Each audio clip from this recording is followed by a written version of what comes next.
Boa tarde, povo. Espero que esteja chegando aí som e imagem tranquilamente. Tô aguardando aí, então, né? Nosso irmão se conectar e aí nós vamos começar a nossa live. Eu só queria saber mesmo agora aqui como que eu faço para convidar alguém. Fer, como que eu faço para convidar alguém aqui? Tem uma carinha aqui embaixo, né? Nessa carinha que eu toco. Não, não é na carinha que eu toco.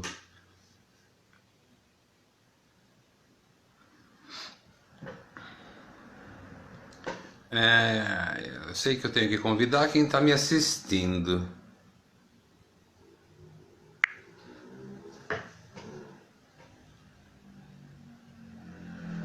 Nas duas carinhas. Ah, entendi. Maravilha.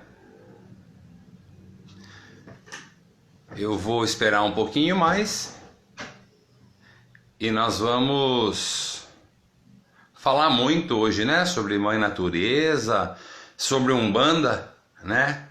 Pai Rodrigo Queiroz aí, referência. Então, o assunto vai andar, né? Bastante hoje. Eu quero agradecer já também aí a presença de todos que possam estar conosco, né? Para conversar um pouquinho mais sobre isso. Vamos ver.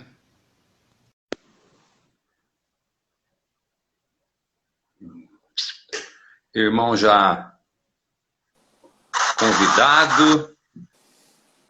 Pai Rodrigo Queiroz. Você começou alguns minutos antes, pô. Vi aqui e falei, caramba. Não, tranquilo, eu ia esperar a turma chegar, né? Porque esperar um pouquinho conversando com a turma. Tem um limite de tempo, né? Então, precisa dar uma olhada nisso também, né? Eu sou meio novo aqui, eu não sei nem onde olhar aqui para saber onde que tem o tempo, mas tá tranquilo. A live vai acabar assim que der 60 minutos da hora que você começou. Então, Entendi. Tá. Você quer que eu derrube? Quer que eu derrube e a gente comece de novo? Agora já entrou um monte de gente? Ou não? Vamos aí. É nessa? Só controlar aí o tempo. Tá. Eu não sei onde eu controlo o tempo, que eu não tô conseguindo ver aqui. Seu relógio. Seu relógio. No meu relógio. Lembra a hora que você entrou e você vai saber que a hora vai acabar. Tá. Bem, Pai Rodrigo Queiroz, satisfação em ter a sua visita aqui, né, no meu canal, na nossa casa virtual. Referência, né? Rodrigo Queiroz, Umbanda Sagrada, referência para nossa casa, né? Para tenda de Umbanda Caboclo Giramundo. E é isso, cara. É isso, né? Tamo junto e vamos ver o que sai aqui, né? Dispensa apresentações aí, mas eu deixo aberto aí, né, com você, então, falar um pouquinho. Obrigado, Fernando. A satisfação está aqui e você é irmão que acompanha muito ativamente as nossas atividades e não poderia recusar o convite de poder estar aqui no seu grupo, nesse seu Instagram, falando um pouco sobre esse momento, a natureza e a Umbanda, que é o que nos importa aqui, né? Então, sobre as suas lives eu encho o saco mesmo, eu tô sempre presente, sempre tô dando pitaco lá, que eu acho que é isso, né, meu? É importante, cara, você precisa trocar, você precisa interagir, se apresentar, aprender, falar, porque senão continua tudo do jeito que tá, né? Pois é. Tá muito alto aqui, deixa eu... Mas enfim, vamos lá. Qual que é a questão, então? Você quer falar sobre a natureza nesse momento de quarentena, né? Exato. Há muito tempo, algum tempo, acredito que há uns 7, 8 anos atrás, eu fiz um curso com um loucão, sabe? Um cara que era muito louco de oferendas. Ele foi embaixo de uma, eu acho que era num sítio, assim, e o cara faz uma oferenda gigantesca, com milhões de reais. E aí eu comecei a dar mais atenção, né? Ali é lógico que era um ambiente controlado, mas tem gente que vai sair do terreiro e vai para mata, ou sei lá, e ele vai deixar, não aquela quantidade, mas uma quantidade muito grande de lixo, né? Vamos dizer assim, porque depois que a oferenda já perdeu aí a atividade, vira lixo, e a pessoa não volta a retirar, né? E aí nós começamos a dar um pouquinho mais de atenção para isso e entrar nas matas mesmo para sentir o que acontece dentro, né? Porque até fora, você antes de entrar numa trilha, numa mata, você não sabe. Você fala, a turma vai aí e deixa alguma coisa jogada, né, na natureza, mas você não tem o tamanho, né, a real noção do que fica na natureza. E aí nós saímos, tem uma estrada preservada aqui entre Itu e Cabriúva, é uma estrada de preservação, e algumas trilhas que já são de praxe. A galera vai lá e vai fazer oferenda. E era muita sujeira, Rodrigo, absurdo. Primeira limpeza que nós fizemos, saíram quase 70 sacos de 100 litros de material 100% religioso. E aí nós começamos a mirar um pouquinho mais, né, nesse foco, porque, coitada da nossa mãe, né, é mãe, ela empresta a nossa casa para a gente entrar. Eu acho que é obrigação nossa preservar, cuidar, enfim. Hoje a turma está voltada um pouquinho, e eu acho que está certo, voltar em rituais online, enfim, em firmezas, em tudo, em giras online, mas a minha preocupação é quando sair dessa quarentena e todos os terreiros voltarem às suas atividades e todo mundo sair correndo para fazer as oferendas que não conseguiram fazer, sabe? Aquela loucura de, fiquei 40, sei lá, 100, 70, 100 dias sem fazer nada e eu vou pro meio do mato porque eu preciso fazer oferenda. Aí vai entupir, né? Vai sujar muito. Acho que é mais ou menos isso. Vocês aí, ou a sua opinião sobre isso, vocês também têm um trabalho específico? Faz alguma coisa nesse sentido? Tem um ruído vindo do seu microfone, eu acho, alguma coisa assim que está bem, bem ruim. Mas eu consegui entender. Vamos lá. Olha só, você citou o curso Oferendas na Umbanda, depois da teologia, ele é o primeiro curso meu, de autoria, né, mesmo, e mediúnico, e ele acontece em 2002, a primeira turma, né? Então, nessa ocasião, foi posterior eu ter feito a minha iniciação com o Adriano Camargo, né, no curso de ervas da Jurema. Aquela foi uma experiência muito forte para mim. Foi assim, no final, ou bem comecinho de 2002, ou no final de 2001, eu não me recordo exatamente. E aí, ele foi uma coisa muito impactante, e quando depois de umas semanas, assim, o pajé Arrancatou, com um caboclo velho que me acompanha desde o início do meu trabalho mediúnico, ele se aproxima e pede para eu comprar algumas coisas e ele ia passar um conteúdo para mim. Foi uma experiência mediúnica muito intensa, muito maluca. Fiquei trancado no meu quarto 2 dias e eu só me alimentava daquilo mesmo, né, daqueles elementos que já estavam sendo trabalhados ali no processo, muita fumaça e por algum motivo mesmo místico, meu pai não se importou, né, porque acho que ele só via fumaça sair debaixo da porta do quarto e não, enfim, respeitou que eu estava fazendo alguma coisa ali. E foi uma experiência de imersão mesmo, de 2 dias com essa entidade, e ele passou todo esse conteúdo depois, para mim, portanto, nessa ocasião, e foi muito marcante. E aí é interessante, porque em 2002 eu tenho contato com a erva da Jurema, então foi quando eu tenho um contato de expansão de consciência sobre o uso das ervas e o elemento vegetal e as suas muitas camadas de possível abordagem. O Oferendas na Umbanda virou, que no começo, né, na ocasião, chamava Magia das Oferendas. Né? Ele virou uma extensão disso daí, desse conteúdo do herveiro. Né? E aí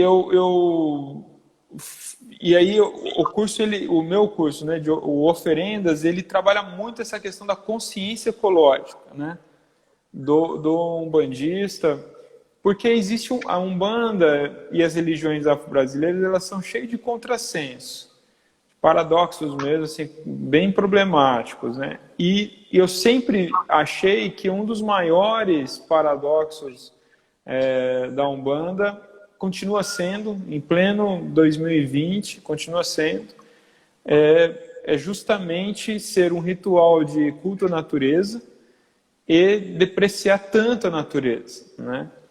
Então, e deprecia como? Quando eu comecei na religião, e eu ia, minhas primeiras dinâmicas, né, que eu tive que desenvolver no meu processo de desenvolvimento mediúnico foi ir, né, na natureza, fazer oferenda enfim.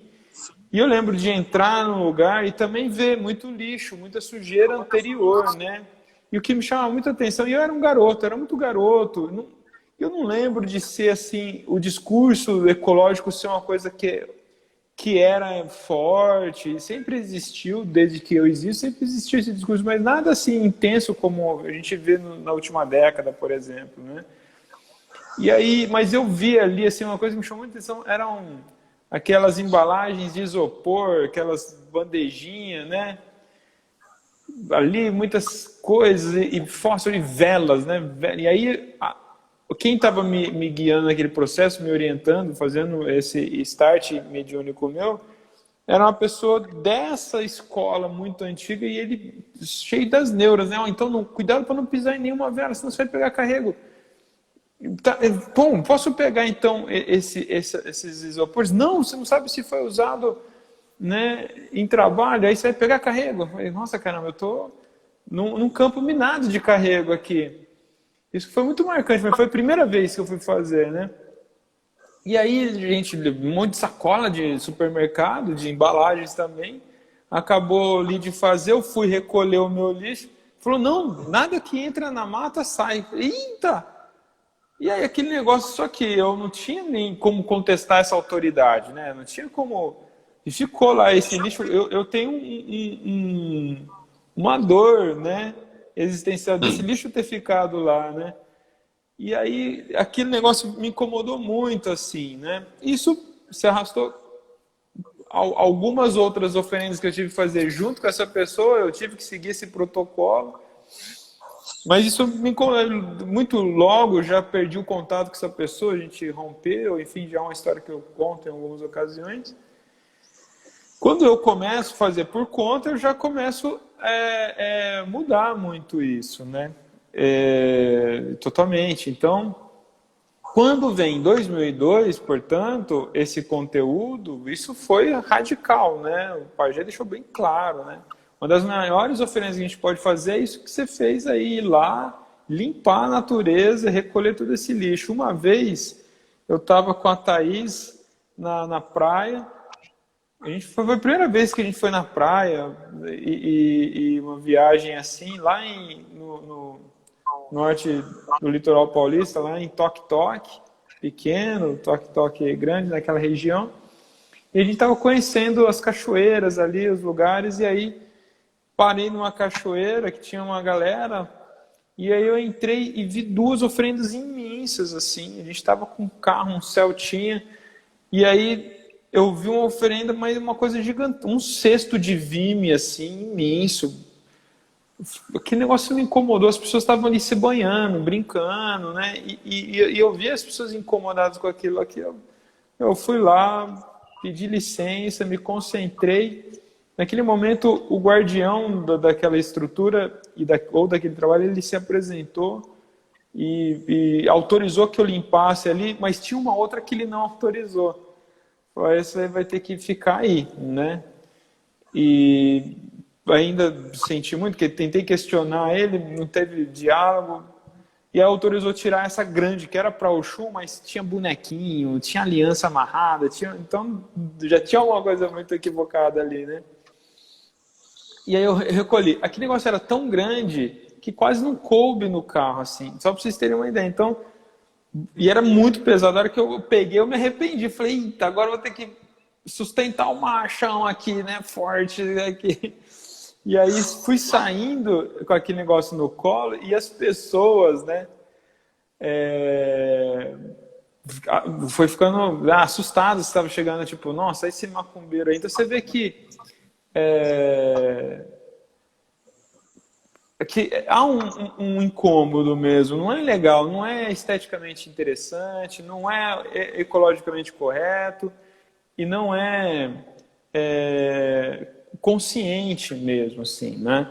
Então, uma religião que fala só de natureza, que fala de Oxum é a cachoeira, que fala de Iemanjá é o mar, que fala das matas é Oxóssi, onde você encontra o orixá é nesses sítios sagrados, nesses pontos de força, e como que a gente vai lá e detona, né? Deixa resíduo, né? Então, hoje nossas orientações sobre oferenda em pontos de força é realmente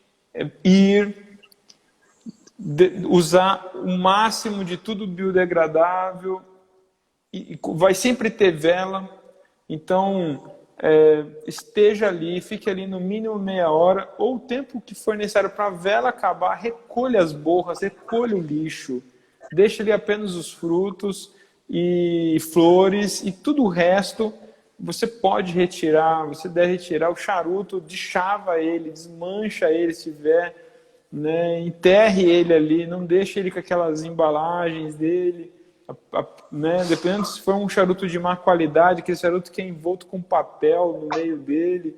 Então, tudo isso é muito detona. E mais até do que a consciência ecológica em conexão com a crença da religião, que isso ainda, infelizmente, é sofisticado, né? Esse pensamento que a gente está propondo aqui é um pensamento sofisticado dentro da nossa comunidade. Infelizmente, é uma coisa que estou arrumando aqui o ângulo, é uma coisa que não faz muito sentido, né? Porque essa consciência tem que partir lá do terreiro, né? Partir da liderança no terreiro, e é uma formação que vem lá do berço, vem da escola, né? E deve ser brindado, coroado no ambiente de terreiro. Só que, para finalizar o meu raciocínio, meu discurso aqui, aí então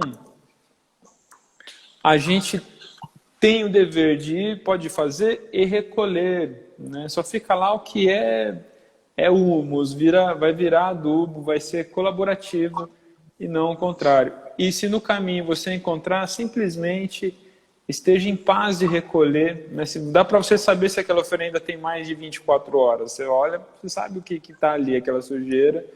Recolha, peça licença aos guardiões daquele recinto, ao guardião daquele trabalho, e vai entender porque quem fez não entendeu, e vai ser um serviço que você está prestando, né?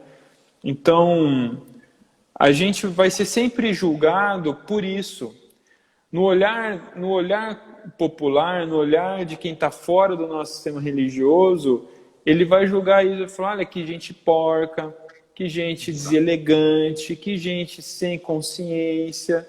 É isso que a gente vai sempre ser avaliado. Eu avalio, toda vez que eu entro na natureza e vejo um trabalho de alguém, eu falo, que cambada de macumbeiro porco, né, que fez isso, né? Porque eu não me identifico, eu não me reconheço nisso e não me representa em absoluto, seja lá qual for o trabalho que tenha sido feito ali, né?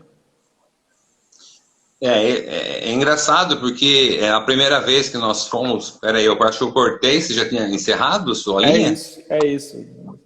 Desculpa por falar tanto, inclusive. Nada. Convidado, né, meu?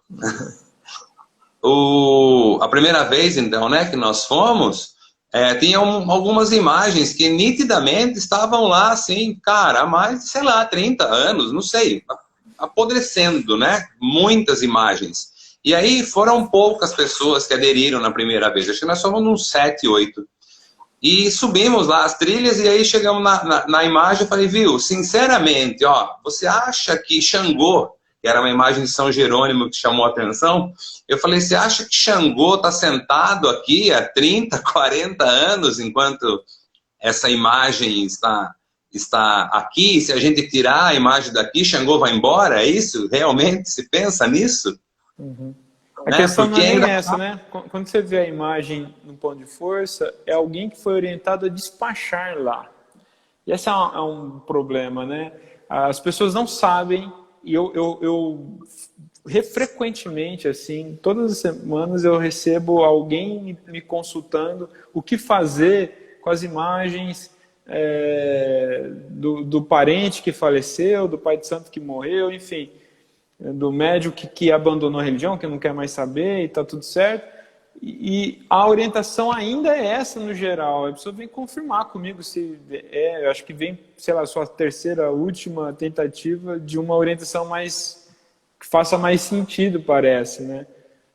E as orientações ainda são essa. Não, vai na mata e despacha. Vai no rio e despacha, né? E aí é isso, as pessoas não sabem o que fazer, né? A gente não sabe o que fazer, no geral, né? Com a nossa sujidade produzida ao longo da vida religiosa. E o que é a nossa sujidade, né? São as imagens, são as guias, são as roupas, os elementos litúrgicos diversos. Então, assim, ao longo da vida, a gente compra televisão, a gente compra móveis, e ninguém pensa o que fazer com esse lixo que a gente está produzindo no existir, né? Então, a nossa vivência religiosa, o nosso processo religioso ao longo dos anos, a gente vai produzindo muita coisa, né? Muita coisa vai ficando engavetada, mas uma hora você não será mais esse religioso. Talvez porque você mude de religião, ou mesmo que você morra, né? Você desencarne. E aí, se você não fez a lição de casa básica de orientar os que ficarão sobre isso, e faça isso a qualquer instante, algumas vezes ao longo dos anos, sempre naquelas reuniões em família, você oriente sobre o que fazer, porque você pode ser acometido de um AVC, de um infarto fulminante, de um acidente trágico, que nem sempre, então, você vai ter a chance de ficar doente, né? Minha mãe, ela desencarnou há 3 semanas e enfim, ela foi médium do terreiro todos os anos, enfim, e ela produziu tudo isso dela, né? Só que ela teve a chance, como ela ficou doente por muito tempo, ela teve a chance de falar como ela queria, ela separou a roupa dela do funeral. Então, essa oportunidade não é para todos nós, né, que temos, né? Então, sempre fale sobre o que é seu e no sagrado o que fazer, já oriente as pessoas. Você não sabe o que fazer para orientar as pessoas, então você aprenda e aí orienta as pessoas, seus filhos, seus pais, enfim, quem é que vai, né, dependendo da ordem aí, quem é que vai assumir essa bronca? Porque aí, o que fazer? Leva na mata, joga na cachoeira, e aí vai rolar que vai ficar isso e pronto. Né? Faz o que vem sendo feito há muito tempo, né? Se deu certo assim, continua. Mata, joga lá, né? Essa estrada que eu falo para você, de um lado é essa mata, né, preservadíssima, e do outro é o Tietê. Então, o que não vai para a mata, vai para o Tietê, para o Rio Tietê. Nós não conseguimos pegar, porque não era... Nós estávamos passando, eu e a minha esposa estávamos passando nessa estrada, mas tinha um terreiro inteiro entregue Tava desmontado um terreiro inteiro, entregue, enfiado assim na mata. E eu acho que os caras jogaram mel em tudo, talvez, para descarregar. E você não conseguia chegar perto, nem para jogar nada fora, porque estava entupido de abelha, de tudo quanto é jeito. Então, não tinha o que fazer. Eram 3 atabaques, todo o altar inteiro, tudo que tinha de roupa, tudo jogado ali. E com mel em cima, e simplesmente era impossível de chegar do lado, né? E assim, ó, esse cidadão, esse indivíduo, ele não sabe que antes de ele ser um religioso, ele é um cidadão, né?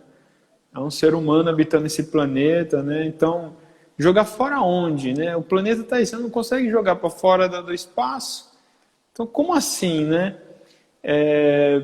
A gente tem que realmente discutir isso muitas vezes e frequentemente. É um assunto sempre de primeira importância, essa consciência. Mas isso daí reflete muito do indivíduo mesmo, né? Esse é o mesmo indivíduo que quando o pneu ficar velho do carro dele, ele vai jogar na rua.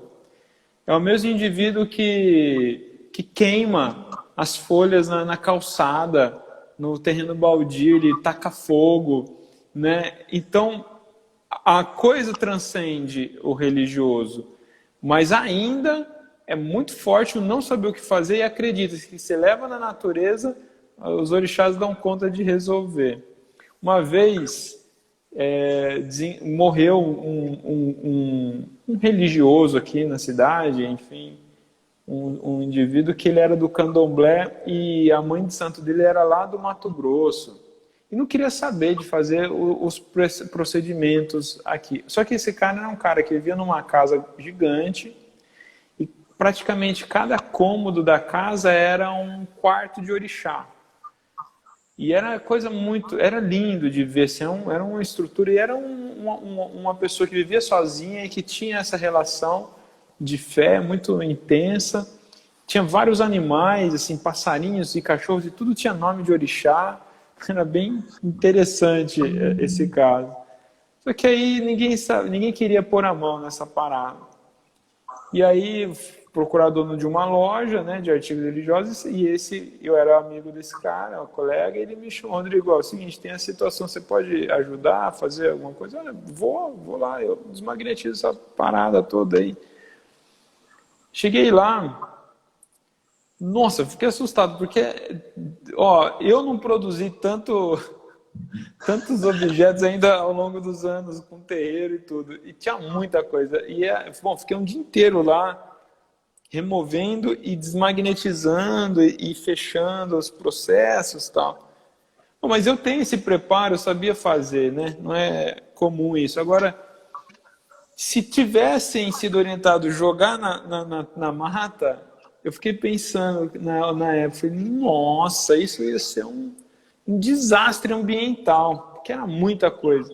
Tanto é que aí eu cheguei na trunqueira dele. A trunqueira do cara era as trevas, assim, tinha no mínimo, eu não lembro mais, mas tinha no mínimo umas 30 imagens de Exu e Pombagira.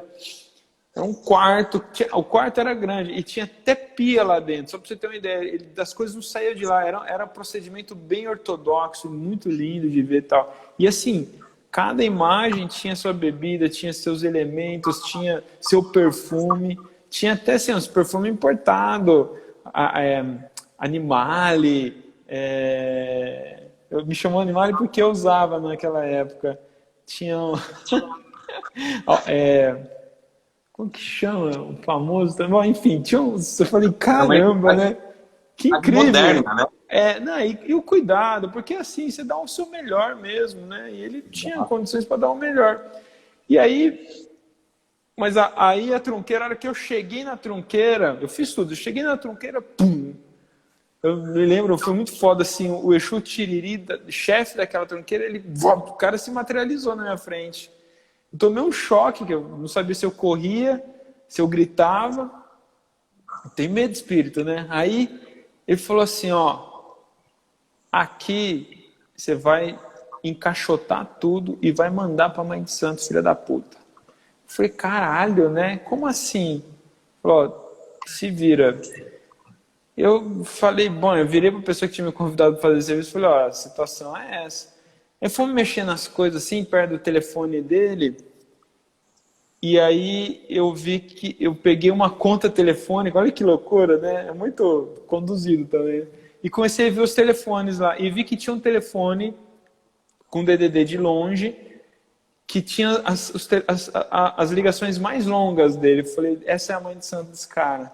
Liguei para esse telefone, era ela atendeu. Eu falei o seguinte, fulano, ela se identificou. Eu falei, é o seguinte, ó, eu tô aqui na casa do fulano e a situação é essa, você tinha que estar aqui fazendo, eu estou fazendo o que você não veio fazer. Ela falou, mas você não pode fazer, ninguém pode pôr a mão. Eu falei, alguém tem que pôr a mão, porque os parentes dele vai pôr tudo na rua. A gente está aqui fazendo um trabalho correto. Só que é o seguinte, não interessa. Eu entrei na trunqueira, o Exu Tiriri falou para mandar aí para você. Não, não manda nada aqui para mim não. Eu falei, não, eu tô te mandando. Né? Aí eu vi, tinha ali uma carta dela, tinha um endereço. E ela ficou desesperada. Não entendi, cara, qual que era a parada. Só que eu encaixotei aquela parada toda. Foi por transportadora. Foi com umas 5 caixas gigantescas, assim. Essa história é muito maluca, né? Se tudo isso fosse para a natureza, seria uma tragédia. Né? Seria realmente uma tragédia. Pode ser que chegou lá, ela tenha posto, mas seria uma tragédia. O bom de quando a esquerda vai para a encruzilhada, aí, no fim das contas, o trabalho de higiene pública faz a limpeza, né? Fácil, né? Você sabe que a gente também tem um problema aqui, que tem um bosque aqui muito perto, né, no centro da cidade, é um parque ecológico onde a Secretaria de Meio Ambiente é nesse bosque, a prefeitura na frente. E a galera vai lá alucinada e começa a colocar oferenda na frente da Secretaria de Meio Ambiente.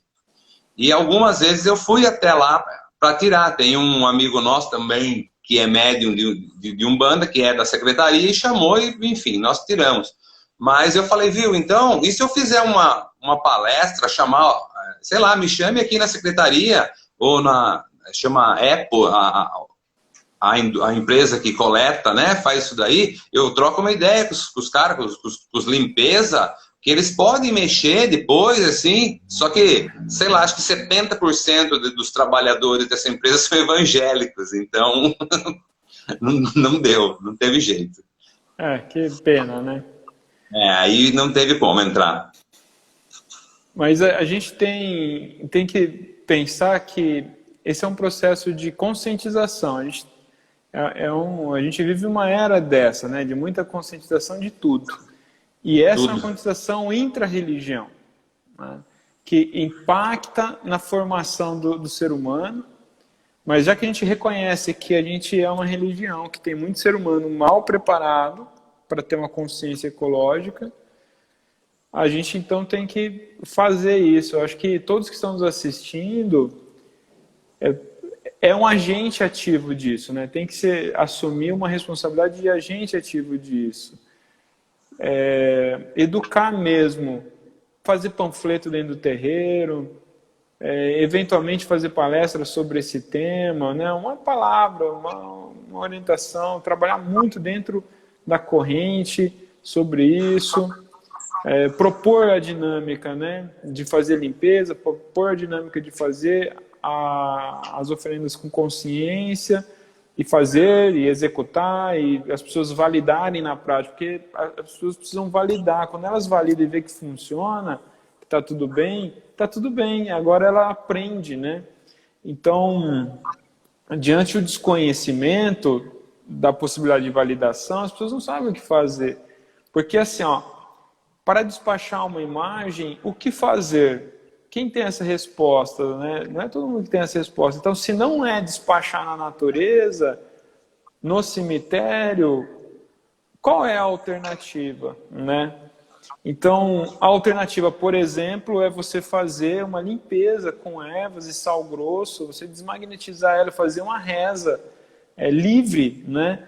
De pedir para o Omulu desconectar a mironga feita nela, toda a energia mental, emocional e mágica que foi nela configurada, e deixar ali, através com velas e os elementos que vai ser usado, e depois de algumas horas está pronto o trabalho, e aquilo é um lixo. E pode ser reaproveitado, inclusive, né? Por exemplo, quando terreiros fecham, porque morre o pai de santo, ou enfim, por algum outro motivo, é comum doar imagens. Aqui em Bauru teve alguns terreiros grandes antigamente e tinham imagens maravilhosas, né? Grandes assim, e de uma qualidade, né? Artística. E depois que esses pais de santos, desses 2, 3 terreiros que eu estou falando, faleceram, essas imagens estão espalhadas para outros terreiros, assim. É muito legal essa troca também, né? Vira até um memorial, né, do processo. Eu tenho um casal de preto velho no Ica que hoje está com mais de 40 anos, né? A época que eu ganhei ele tinha uns 35. Esse casal de preto velho já foi de 2 terreiros, foi de uma loja e agora está num terceiro terreiro que é o Ica. Então, se um dia o Ica não existir mais, vai para outro terreiro, porque essas imagens não tem nem valor econômico mais. Se você for mandar fazer, é uma fortuna, né? Porque elas são tamanho real, né? E aí elas são muito de uma qualidade e de uma história. Então é interessante que tenha história, né? Quando o indivíduo ele abandona emocionalmente a religião, quase que automaticamente todos os elementos dele perdem as conexões, né? Aquilo foge e vira só elemento. A gente precisa entender isso, né? Quando morre, então, se tiver ritual funeral feito naquela pessoa que desencarnou, pronto, desconecta tudo. Então, é tudo objeto, pode ir para o lixo. Se não tiver quem queira, se não tiver o que fazer, vai para o lixo, está tudo bem. Agora, na pior das hipóteses, ainda não ter segurança, né, de jogar no lixo, ficar aí com essas crenças, aí, então, deixa no cruzeiro do cemitério, que todo cemitério tem o trabalho de limpeza, né? Tem interno, vão fazer o serviço que você não quer fazer, que é jogar no lixo depois. Então, pelo menos isso, né? Agora, o que é importante a gente perceber a olhos vistos agora? O quanto a gente impacta negativamente a natureza. A gente, ser humano, e a gente, ser humano bandista, né? Sem essa consciência toda, né? Agora, com esse momento de reclusão, né? As pessoas estão em quarentenas, mais de 4 bilhões de seres humanos nesse planeta estão sob esse regime de quarentena, uns mais intensos, outros mais intensos, menos intensos, mas estamos. O respiro, a oxigenação que deu no nosso planeta, e está sendo bem comentado, é extraordinário, né? Então, assim, rios que estavam poluídos estão cristalizando, ficando cristalinos. O ar, né? Você percebe o ar. Quem vive na capital paulista, em São Paulo, tá conseguindo sentir o quanto o céu é bonito, né? Conseguindo ver o céu. Então, isso traz uma possibilidade de restart, né? Quem vai ser você? Você vai continuar emitindo tanto poluente? Você vai continuar sujando tudo? Será que a gente não pode ser mais consciente de entender, inclusive, que esse vírus é fruto de um desgaste do nosso planeta, né? Da nossa casa, né? Eu acho que eu te interrompi, você tentou falar alguma coisa? Estou passando a bola para você. Não, tranquilo. É engraçado porque, por exemplo, você vai tentar descartar o gesso, né? O gesso é altamente tóxico, então a imagem de gesso você não deveria simplesmente jogar no lixo para ir para o aterro sanitário, porque vai contaminar muito, né? Só que, ao contrário, não tem pelo menos aqui, tu não tem um local para descartar gesso. Então, em algumas construtoras que estão fazendo um prédio, alguma coisa, tem o descarte deles, né? Do gesso deles.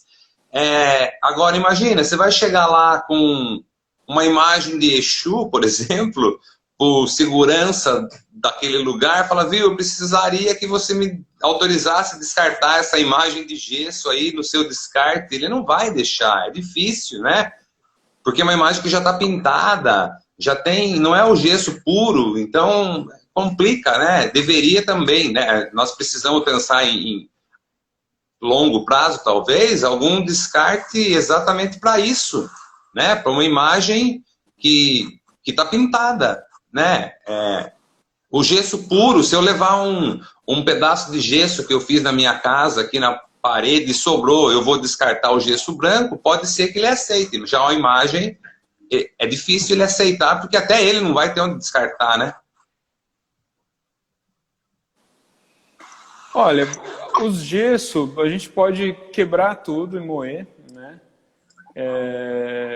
E levar nas lojas, toda cidade quase, acho que deve ter uma lojinha que faz imagens de gesso. Aqui mesmo em Bauru tem algumas, né? Esse é um lugar, artesanato de gesso, você pode pedir para descartar lá, eles devem ter o descarte ecológico disso. Hoje é muito comum, né? Em grande parte das cidades também os pontos ecológicos, e ali pedir orientação de como fazer o descarte mais adequado desse material. Acredito que seja realmente possível em pontos de descarte de dejetos de construção civil. Então, alternativas tem. É importante, cada um na sua região, né, na sua cidade, se informar corretamente e não achar que nada como desculpa, né? Não ficar encontrando desculpa, procurando desculpa e simplesmente ir para o ataque, né? Ir para uma ação realmente consciente e ter a tranquilidade que está fazendo certo, né? E o melhor possível. Encruzilhada, por exemplo, né? A pessoa, mas eu fiz na encruzilhada e deixei porque aqui não tem aonde fazer, né? Por exemplo, aqui em Itu não tem um santuário como lá em São Bernardo que a gente pode ir lá fazer e deixar e ir embora. Então, tudo bem. Você vai deixar a sua oferenda na encruzilhada porque não tem onde fazer.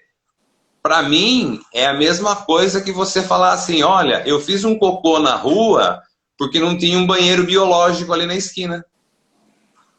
É a mesma coisa, né? É uma sujidade que você está poluindo o ambiente, né? Então, é um posicionamento. Acho que aqui a gente abriu muitas questões, né? Sobre descarte de materiais, sobre oferenda propriamente. Acho que a gente pode fazer outras vezes mais esse assunto. O que você acha de a gente abrir o pessoal perguntar? Estão falando aqui bastante. Deixa aberto, aproveita o mestre do outro lado e vai perguntando. Bom, então fica aí aberto, que a audiência aqui fazer as perguntas, né, que queiram fazer sobre o assunto. Sobre o tema, né? Vamos Menegoto é um irmão também das antigas, né? Queridão. Menegoto é o paizinho do meu terreiro, do nosso terreiro, Rodrigo. É o seu sacerdote? Meu pai pequeno da casa. Ah, tá, que legal. E ele é fraquinho, né? Começou o processo de esclarecimento, conhecimento e ensinamento desde o berço família. Desde cedo os tradicionalistas que aprenderam de uma forma, hoje podemos ensinar. É isso, né? Tiara, como fazer oferenda sem poluir? Muito boa, Tiara. Muito obrigado pela participação. Olha só. Uma sugestão é sempre observar os materiais. Então, você não precisa levar para a natureza nada poluente. Já não basta os fósforos, talvez, já não basta a própria vela, a vareta do incenso. Então, você pode procurar melhorar isso, né? Incenso de pura erva, então, que eu não precise ser esses incensos de bastão, o charuto de uma boa qualidade, e não vai ter tecido, não tem que levar pano, não tem que levar prato. Ah, mas tem que ter alguidar, porque eu fiz uma comida. Então você vai levar no alguidar, e vai chegar lá e você vai fazer a cama de erva, né? Qual que é a sugestão? Ou você leva ervas, ou você, lá se está numa mata, você vai colher ali as folhagens ali mesmo, vai fazer essa cama, esse prato, preparar isso para pôr os elementos que são naturais. A Umbanda é frutas, é flores, comidas já é mais uma influência africanista, que pode vir a ter, mas lá não precisa ficar os objetos, né? Então os líquidos você põe nas frutas, você põe na terra direto, e aí é isso, é ter consciência do que você está levando. principalmente do que você vai sair levando com você de volta, né? Então espera a vela acabar ou fique o tempo de no mínimo meia hora e recolha as velas, termina de queimar na sua casa, tire tudo dali, todos os vidros, todas as cerâmicas, tudo que não é fruta, flor, raiz, e leva embora com você. Você fez uma oferenda, com muita consciência ecológica, né? Então, Rodrigo, isso. nós usamos aqui também uma coisa muito prática para copo, que é o pimentão. É só Pimentão. cortar, tira a tampa do pimentão, o copo está pronto. Muito simples. É que é um elemento, né? Então, você não vai fazer uma oferenda para Oxalá e pôr um pimentão lá, né? Mas aí a paranoia precisa é apenas um copo, não faz parte da oferenda. Não é, ele é um elemento, né? Então, é interessante, porque mas você vai fazer para Oxalá, você vai ter a presença do melão, por exemplo. Então, o melão dá uma cumbuca, né? Muitos elementos, muitas frutas proporcionam a possibilidade de você pôr líquido ali. E a terra é o melhor lugar também, né? Você vai circundar ali, vai colocar e vai resolver. Né? E tirar ainda assim tem os copos de papel, né? Já prontos para poder ser biodegradável.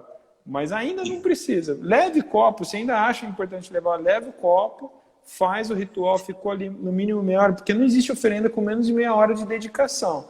Né? Depois que você acaba entre reza, meditação e cantos, é no mínimo meia hora. Depois disso já está ativado o processo. Então você joga tudo, né? Circunda ali no chão e recolhe os copos. Essa é a questão, né? É isso. E não pode ficar na paranoia também de jogar o líquido no chão, né? A bebida, o que seja no chão, porque por causa dos antigos, né? Mas eu não jogo no chão porque o orixá não vai tomar no chão. Imagina ele tomar com a boca cheio de terra na boca. Não, então, puxa, essa é uma boa observação, porque esse olhar de que a oferenda é um banquete para o espírito sentar ali e comer, né? Esse é um olhar antigo, é um olhar que tem muito a ver também com, não é o nosso caso, mas também na comunidade japonesa existe essa ideia, né? Mesmo na mexicana também tem essa percepção. Não é isso, né? Então, no curso Oferendas na Umbanda, há isso muito bem explicado, e eu ensino as pessoas a aprender a fazer o procedimento de extração prânica, né? Então, as pessoas têm que saber que quando a gente faz a oferenda é para ativar uma estrutura mágico-religiosa, por onde a força que foi ativada ali vai extrair os pranas dos elementos e usar em benefício do próprio ofertante, no seu campo energético, no processo de cura, de atendimento das pessoas que passam por esse indivíduo, enfim. Então, oferendas não são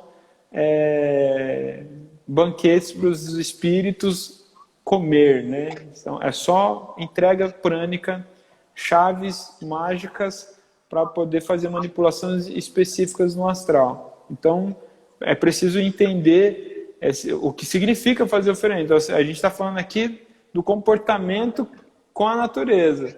Desculpa, exato, né? Falhou, talvez, hoje não pensou que deveria explicar o fundamento. Mas eu acho que quando entende o fundamento, entende muita coisa. Mas é estranho que você faça algo sem saber o fundamento. Aí a gente está em outro nível de problemas aqui dentro da religião, né? E existe, também existe. Né? Nesse pensamento mais antigo aí, cabe muita coisa, né? Aqui está falando que na Tailândia também pensam assim. Vamos ver aqui.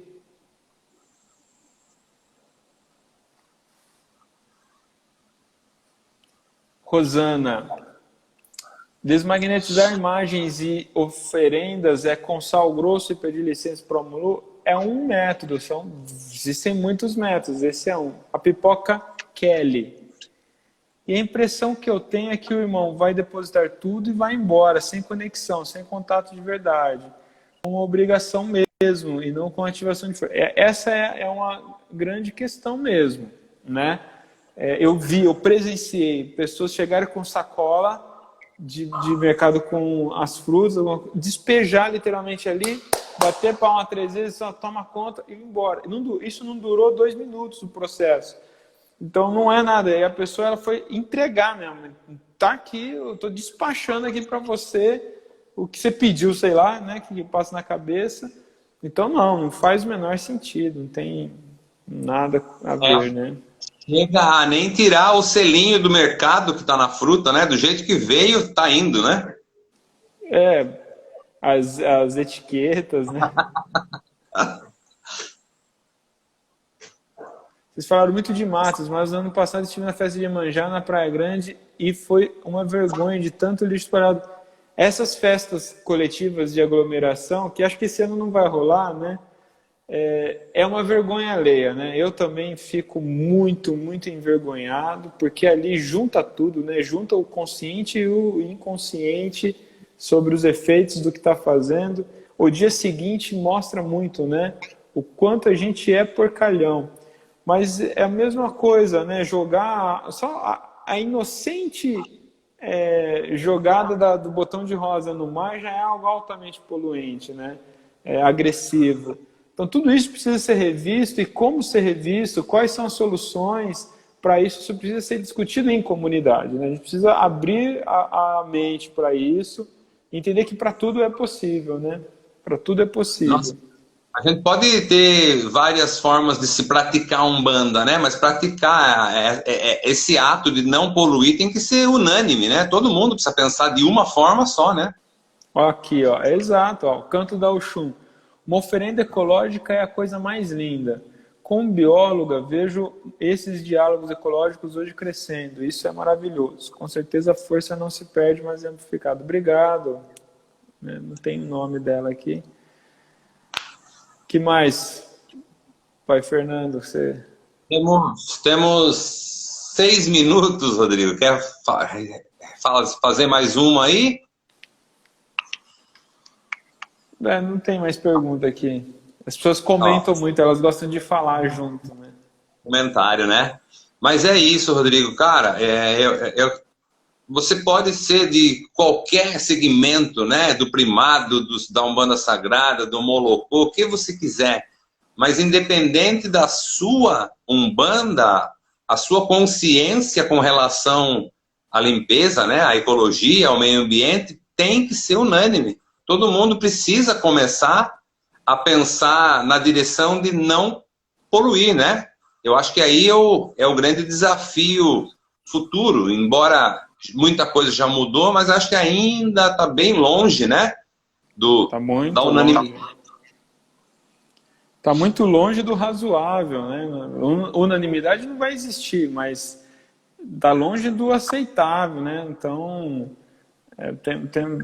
é isso, a gente precisa, sempre, né, você falou lá do grupo de oferendas, eu estou falando disso, é uma bandeira que eu levantei em 2002 e é ainda muito necessário, vai ser, a gente não vai ver o fim disso, porque é um processo de coletividade consciente. Então, a gente está vivendo uma pandemia planetária, a parada está sinistra, as pessoas ainda estão resistentes. A gente tem um presidente resistente. Então, olha como é difícil, né? Como conscientizar em coletividade realmente o impacto da nossa sujidade, né? Em 2008, eu fiz um artigo, e foi na revista Umbanda Sagrada que eu editava na época, e é um artigo longo, chamava Lixo Umbandista, o vômito dos orixás. Lá, inclusive, eu entrevistei o pai Ronaldo Linares, e na época, os números, as toneladas por semana que ele recolhe de vidro, de cerâmica, dessa sujeira toda, que ainda bem que é lá, porque tem esse recolhimento, né? 5 minutos. É incrível. Então, assim, Isso espalhado é absurdo, isso lá dentro é ótimo. E a gente fez uma tabela na época com, por exemplo, o alguidar nunca sumirá da natureza, por exemplo, né? Então, a gente tem que ter uma consciência, tem que se falar cada vez mais sobre isso. Esse artigo não tem, acho que, em nenhum lugar, não sei se está no blog do Umbanda EAD. Fica aí o convite para estudar oferendas na Umbanda, comigo no Umbandalogia, né, na assinatura do Umbanda EAD. Fica aí a dica para vocês nessa quarentena. Tá bom? Isso foi 2002, faz desde 2002, então, que eu já venho acompanhando esse tal Rodrigo, né, que fazia uma oferenda grande embaixo da árvore. Não, em 2002 foi quando eu canalizei e dei o primeiro turma presencial. Online, acho que só em 2008 mesmo, talvez, assim, 2010, talvez. Rodrigo, eu agradeço, estamos encerrando, tem acho que 3 minutos aqui, eu agradeço a sua disposição mesmo, porque foi muito rápido, né? Eu fui muito cara de pau em mandar uma mensagem para você e de pronto você respondeu ontem e hoje nós já estamos aqui. Eu agradeço mesmo e deixo aqui e tua disposição, tá? Para o que você precisar.